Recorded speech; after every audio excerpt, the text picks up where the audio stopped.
동물간호학개론 6번째 주, 지난 시간에 이어서 신체검사 계속 진행합니다. 계통별 신체검사 세 번째, 구강에 대한 검사입니다. 전반적인 구강검사를 실시한다. 조사하기 곤란할 정도로 반항하면 진정시킨다. 이 말은 무슨 말이냐 개는 입 벌리는 거 되게 싫어해요. 아마 순한 개래도 입 벌리는 거 굉장히 싫어하거든요. 근데 어느 정도 벌려주면 괜찮은데 안 벌릴 때는 그걸 진정시켜서 해야 되겠죠.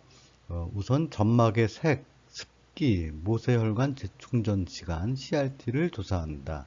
이거 왜 하죠? 탈수 정도를 우리가 진단해야 되는데 어느 몇 프로 탈수다 하는 것 갖다가 해야 되는데 이런 것들이 하나의 다 지표입니다. 어떤 구강에 이상이 있을 때 충혈되든지 우려되든지 청색증이 있든지 황달이 있든지 창백하든지 점상 출혈이 나타나게 되죠. 잇몸도 자세히 살펴서 응어리가 있는지 어떻게 괴사가 있는지 색변화가 있는지 조사해야 되고요. 또 혀밑도 우리가 조사해 볼 필요가 있어요. 혀밑에 큰 응어리가 있다든지 이런 거 살펴볼 필요 있고요. 특히 구토 증상이 있는 고양이에서 혀밑에 길쭉한 끈 같은 게 있을 수 있어요. 그래서 구토할 수 있는데 이런 거 살펴볼 필요가 있고요. 입천정도 검사를 해야 되는데 어린 개인 경우에 입천정이 갈라져 있는 경우가 있어요. 그걸 구개열이라고 하는데 있는지 살펴봐야 되고요. 인도도 대칭성이 맞는지, 이물이 있는지, 염증이 있는지, 외상이 있는지 검사를 해야 됩니다.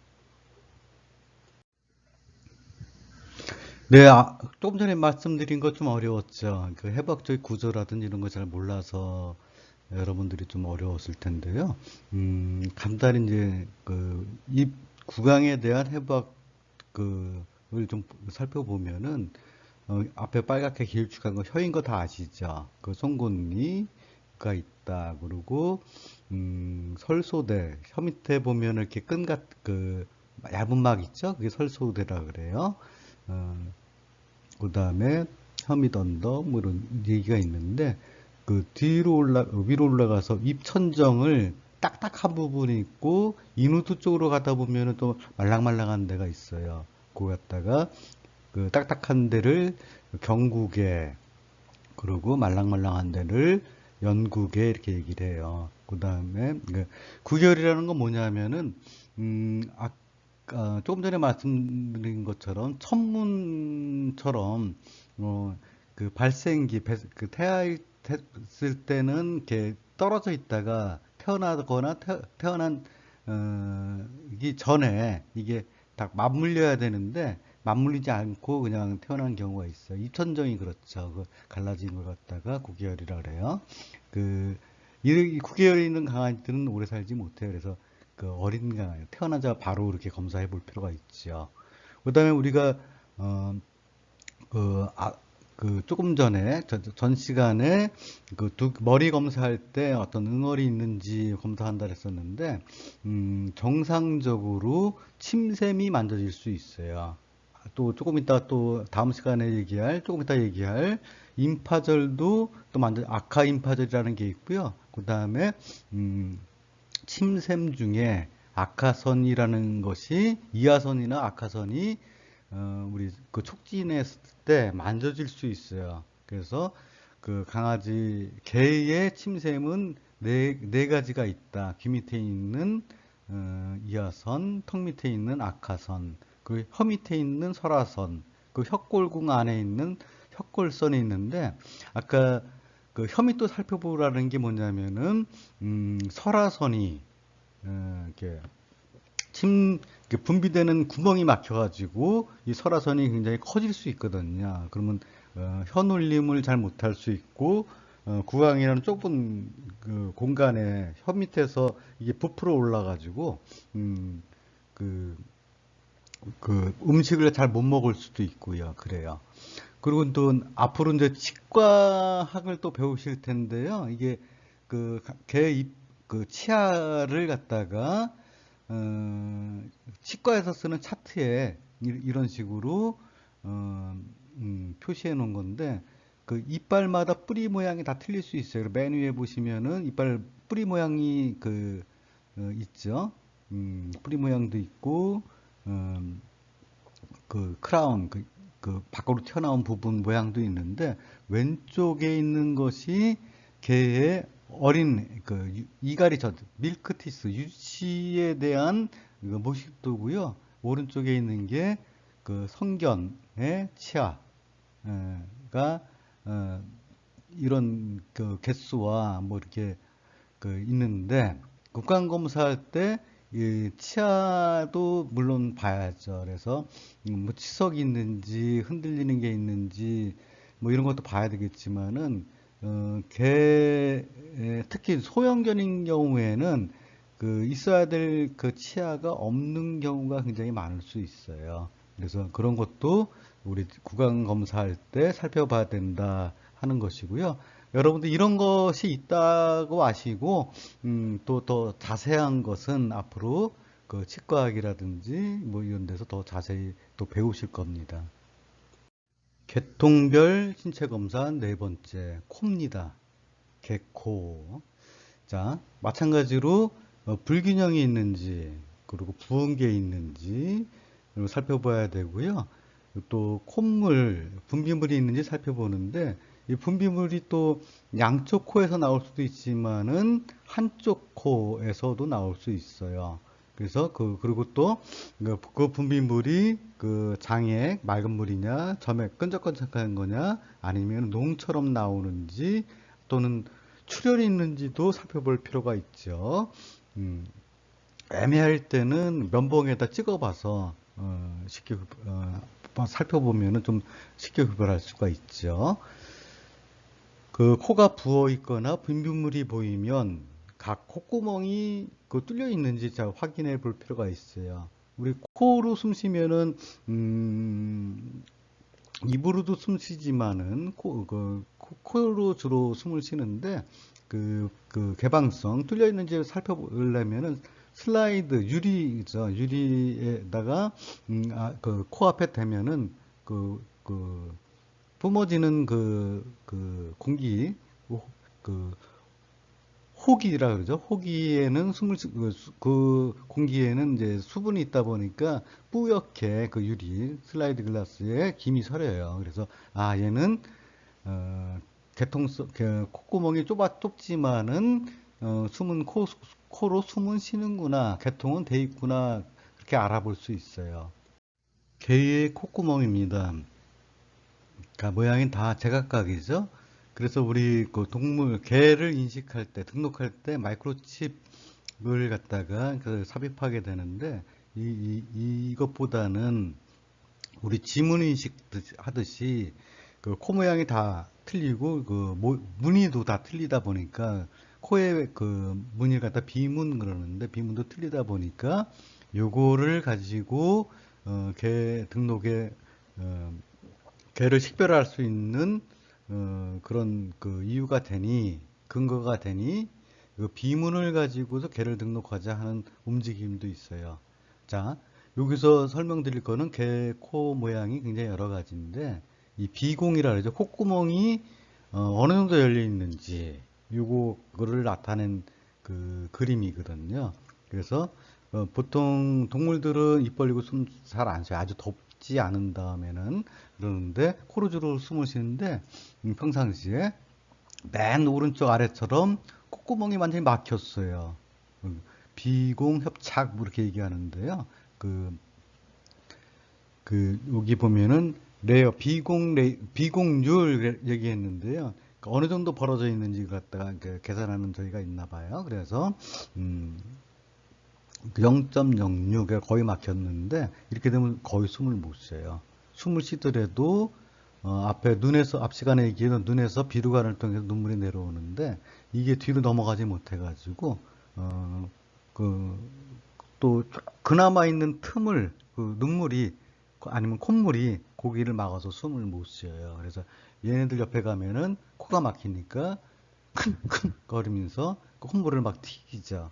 자, 이래서 그 우리 그 구강 검사할 때였는데 지금 비강 비문 저기 코 검사할 때 이 비강이 어느 정도 열려 있는지도 자세히 살펴볼 필요가 있어서 이 자료를 제공합니다. 자, 계통별 그 신체 검사 그 5번째 귀에 대한 검사입니다. 그 귓바퀴를 갖다가 이계라고 그러죠. 자, 이계의 내부와 외부 검사할 필요가 있고요. 이때는 피부 용지는 있는지, 탈모가 있는지, 종창이 부어 있는 게 있는지 살펴보는 게 중요하고요. 오른쪽 그림에서 보듯이 이 귓바퀴가 이렇게 서 있는 개들도 있지만은 이렇게 숙여져 있는 그런 개들도 굉장히 많아요. 그래서 자세히 살펴봐야 되고요. 그 종창은 그 이게 혈종 그래갖고 귓바퀴에 있는 그 혈관이 터져갖고 그 피가 새어나와서 이렇게 부풀어 오르는 그런 경우가 굉장히 많죠. 웨이도를 검사해야 되는데 오른쪽 그림을 아래 보시면은 사람 그 이도는 그 귓바퀴에서 고막까지 이르는 길을 갖다가 이도라 그러는데 일직선이에요. 굉장히 짧아요. 그래서 우리 공부하다가 무심코 그 연필 집어넣어도 고막을 뚫을 수도 있어요. 굉장히 주의해야 되고요. 그런데 반해서 개의 이도는 수직 이도와 그 수평 이도로 구성이 돼요. 바로 외부로 이어진 게 아니라 그 고막서부터 수평 웨이도가 됐다가 그게 거의 직각에 가깝게끔 수직이도가 있고 그래서 이제 그 귓구멍 입구로 이제 이어지는데 그러다 보니까 이 우리가 그 귀 검사할 때 그냥 그 눈으로 봐서는 잘 볼 수 없고요. 그 꼭 거미경이 필요해요. 그래서 거미경 조작법이라든지 이런 것들은 여러분들이 앞으로 그 활용하고 사용하는 것에 대해서는 나중에 간호학 실습할 때 충분히 배우실 거고요. 그 수평, 그 거미경으로 검사할 때 항상 그 고막이 있는지를 잘 검사를 해야 돼요. 고막까지 잘 봐야 되는데, 그, 이게 훈련되지 않으면은 고막 볼 수 있는, 그 보기가 굉장히 어려워요.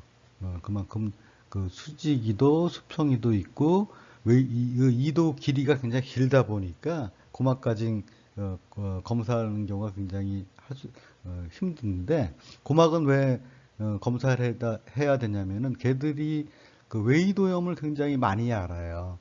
근데 웨이도염을 앓고 있는 환자의 한 절반 정도가 고막까지 뚫어진 경우가 있어요. 그래서 고막이 성공돼 있는지 그런 거 잘 확인하기 위해서 우리가 고막까지 봐야 되고요. 근데 그 어떤 이도 검사할 때는 응어리가 있는지 분비물이 있는지 어떤 이물이 있는지 특히 그 우리가 그 보호자들이 면봉 갖고 그 개 귀를 갖다 뭐 청소해 준다 그 하다 보면은 그 꺼내는 게 아니라 면봉을 쓰게 되면은 그 귀지를 갖다 계속 그 안으로 밀어넣는 경우가 많아요. 그래서 그게 꽉 차가지고 웨이도염이 있는 경우도 많거든요. 그리고 또 개의 어떤 품종에서는 이 웨이도에도 털이 나는 경우가 많아요. 그래서 웨이도염이 많이 발생하는데 환기가 안 되다 보니까 여기 세균들이 나쁜 세균들이 많이 자라가고 웨이도 일어나는 경우가 많은데 그래서 그 털이 어디까지 나 있는지 얼마큼 나 있는지 이런 것들 잘 확인해야 되고요. 그 다음에 그 귀 진드기라는 게 또 그 살 수 있어요. 그러면 굉장히 가렵죠. 그 염증도 일으키고 그런데 그 진드기가 있는지 이 거미경 사용하면은 거미경에는 그 돋보기 달려 있어갖고 좀 크게 보이거든요. 그래서 그 거미경으로도 그 이어마이트가 그 크게 보일 수 있어요. 막 바글바글 움직이죠. 그런 것들을 검사합니다. 자, 귀 검사할 때 거미경이 꼭 필요하다 그랬었는데요. 그 지금 왼쪽에 있는 게 거미경입니다. 이거는 이제 그 손잡이 그 안에 이제 그 배터리 들어 있고요. 그 3번이 거미경이고요. 4번이 검안경. 그 두 개, 눈 안을 갖다 검사할 수 있는 검안경, 옵탈모스코프라 그러는데, 이거랑 같은 세트로 돼 있어요. 그리고 5번이 여러 가지 그 모양과 길이의 검이경 팁이에요. 그 스코프 그러는데, 콘이라고도 얘기하고요. A번이 뭐냐면은 이 검안경을 다 분리해 놨을 때 모습이고, B번이 조립했을 때, 검이경으로 조립해 놨을 때의 모습입니다. 그리고 이 검이경을 가지고 개 귀를 갖다 검사하는 모습인데요. 한쪽 귀로 개 귀를 잡고, 이게가 그래도 굉장히 착해요. 귀 속에 뭐 저렇게 집어넣게 되면은 참 많이 움직이는데, 옆에 보정하는 사람도 없이, 보정해주는 사람도 없이, 단순히 자기가 귀를 잡은 거로서만 개를 갖다가 개 귀를 검사를 하네요. 그 계통별 신체 검사 그 6번째, 경부 네크에 대해서 검사에 대해서 설명드리겠습니다. 후두에서 그 목젖이라 그러죠. 후두에서 흉곽 입구까지 기관의 측면을 촉진한다. 흉곽 입구 어디죠? 쇄골 있는 데까지이죠. 거기까지 우리 기관을 만져볼 수가 있어요. 그래서 그 촉진하는데, 이때 고양이에서는 갑상선 기능 항진증이 많이 발생해요. 그래서 갑상선, 이게 그림에서 보시는 것처럼 고양이 머리, 후두, 목젖 바로 밑에 그 기관에 붙어 있는데, 그 갑상선이라는 게 조그맣게 부갑상선도 붙어 있죠. 그런데 이게 그 기능 항진증이 되면은, 그러니까 이게 커지게 되면, 갑상선이 커지게 되면은 갑상선 호르몬이 많이 나오다 보니까 기능 항진증이 돼요. 갑상선 기능 항진증에 대해서는 앞으로 그 동물 간호내과에서 여러분 배우실 거고요. 그래서 그 갑상선이 굉장히 커진다. 근데 이게 손으로 만져져요. 그 정상인 고양이나 개에서는 갑상선이 거의 만져지지 않는데, 이게 기능항진증이 되면 커질 수 있고요. 개는 반대로 갑상선 기능 저하증이 많은데, 그러다 보니까 갑상선을 만져볼 기회가 별로 없겠죠. 다만 갑상선에 암이 생긴다면 만져질 수 있어요. 그리고 우리 그 다음에 우리 경부의 신체 검사에서 또 할 수 있는 게, 기관을 갖다 한 손으로 부드럽게 문지르면은 염증이 있다든지 기관 허탈, 그런 그 병이 있는 개의 경우에는 문질러 주는 것만 해도 기침을 유발할 수 있어요. 그걸 기침 반사 이렇게 얘기하는데요. 근데 이게 한번 자극이 되게 되면은 계속 기침하기 때문에 그 개가 좀 흥분할 수도 있고, 그러니까 뭐 혹시 이제 흉부 청진 같은 것도 우리가 신체 검사에서 해야 되는데, 그 다음에 하는 게 좋다, 이런 말씀이에요. 저 조금 전에 설명드린 게 이게 해박적 지식이 없으면 굉장히 어려운 말들이었을 텐데요. 그래서 잠시 또 우리 간단 해부학 시간이 돌아왔습니다. 자, 목젖을 밖으로 보면 우리 그냥 일반적인 말로 목젖, 근데 그걸 후두라 그러죠. 그 같은 기관 입구에 이게 그 호흡기에 있는 숨 틀이, 기관지 틀이 뭐 이렇게 얘기를 하는데요. 후두로 이어지지. 후두에서 기관으로 이어지는데, 이게 갈라지면 기관지예요. 가지다 해갖고 기관에 가지다 해서 기관지인데, 기관지는 1차, 2차, 3차가 되고요. 그 3차까지 여러 갈래로 갈라지면서 가늘어지죠. 가늘어지는데 또 그것이 더 가는 세기관지로 또 갈라지고요. 기관지는 말단에가 더 가늘어지고 더 분화돼가지고 나눠져가지고 세기관지가 돼서 폐포랑 연결이 돼요. 자, 이런 호흡기 기관, 트라키아라고 얘기하는데, 트라키아에 그 어떤 그 회복적인 거 설명드렸고요. 기관 허탈은 뭐냐면은 말 그대로 기관이 트라키아 콜랍스 그러는데 기관이 납작해지는 거예요. 기관은 우리 순대 먹어보셨죠? 그 링, 반지처럼 그 연골로 돼 있는 그거예요. 그게 기관인데 이게 완전 그 반지처럼 동그란 그런 그 연골이 아니라 한쪽은 연골이고 그 4분의 3 정도는 연골이고 그 뒤쪽은 그냥 그 막으로 돼 있어요. 그냥 막으로 돼 있는데 이게 어떤 이유에서인지 지금 중간 그림이죠. 그 원래는 반지처럼 둥그래야 되는데 어떤 이유에서인지 이게 납작해져요. 납작해져 가지고 이걸 엑스레이 찍어 보게 되면은 그 윗그림 보시죠. 이게 기관이 허탈, 납작해진 그런 사진인데 까만 게 공기가 들어가는 원래는 기관이래서 기관이 그 까만색으로 표시되는데 공기가 지나가니까 이게 굉장히 가늘어졌죠. 원래는 그 거의 똑같은 굵기로 그 목에서부터 이렇게 그 심장 위까지 이게 가야 되는데 중간 부분이 납작해졌어요. 그걸 기관 허탈 이렇게 얘기하는데 트라키아 콜랍스 그러는데 그 치료 방법 대부분은 약물로 관리가 돼요.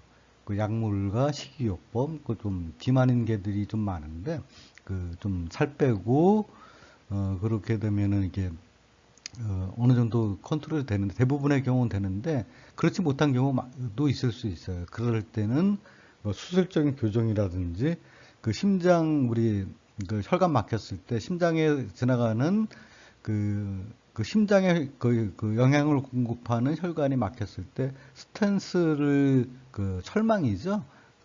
그걸 집어넣어서 혈관을 펴주는데 그 기관 허탈도 이 스텐스 집어넣어 가지고선 트라키알 스텐스 써 있죠. 그걸 집어넣어서 넓게 펴주는 그런 수술도 해요. 계통별 그 신체 검사 그 7번째 임파절과 피하종계입니다. 그 우리 몸의 그 혈관처럼 또 걔가 이렇게 그 액이 흐르는 그 통로가 있는데요. 그게 모여 있는 게 임파절이라 그래요. 림파틱 노드, 림프 노드 뭐 이렇게 임파절 이렇게 얘기하는데 우리가 만져볼 수 있는 임파절은 크게 한 5가지 돼요. 그 오른쪽 그림 보시죠? 턱 밑에 있는 아카임파절, 목에 있는 경부임파절, 그 다음에 애과임파절, 겨드랑이 아래 있죠. 그 다음에 서해임파절, 사타구니에 있는 서해임파절, 그 다음에 오금이라 그래갖고,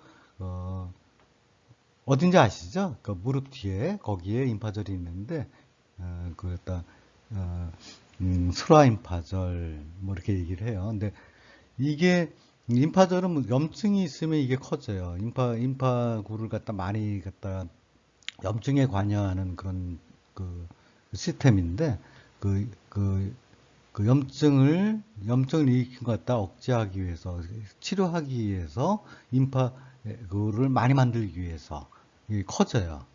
그래서 이 부분적으로 어디 염증 부위 그 아카임파절이 커졌다 그러면은 턱 밑에 있는 임파절을 갖다면 그 인근에 염증이 있는 거고요. 근데 지금 설명드렸던 그 우리가 만져볼 수 있는 임파절이 다 부었다, 다 만져진다. 평상시에는 안 만져져요. 근데 다 만져진다 그러면 전신적인 질환이 있구나 그걸 의미하죠.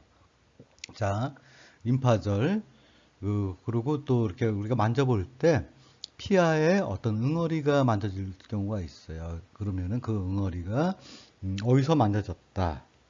뭐 이게 그 임파절하고 뭐 구분이 안 될 수도 있지만 하여튼 어느 부위에서 하여튼 그 응어리가 만져졌다. 크기는 얼마다. 이런 거 기록해 놔야 되겠죠. 계통별 신체 검사 그 8번째 피부입니다. 여태까지 8번째까지 오면서 여러분들 피부 안 볼래 안 볼 수 없고 아까 임파절 만지면서 검사하면서 피부까지 다 검사했을 거예요. 근데 피부에 뭐 윤기라든지 피부와 피모는 좀 다르죠. 먼저 털의 윤기라든지 밀도라든지 탈모가 있는지 뭐 전반적으로 조사해서 특히 탈모가 있을 때 대칭적이냐 아니냐가 또 중요한데 그리고 또 가려워하는지 가렵하지 않는지 그런 것들을 살펴봐야 되고요. 그 피부병 있는 환자를 진찰할 때는 몸 전체를 조사해야 돼요.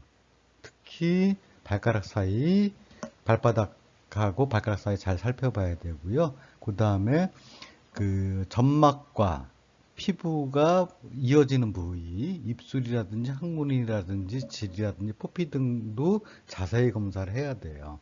그 다음에 외부 기생충이 있나도 자세히 살펴봐야 되겠죠. 기간이 좀 짧네요. 그 계통별 신체 검사 나머지 부분에 대해서는 다음 시간에 강의하도록 하겠습니다. 감사합니다.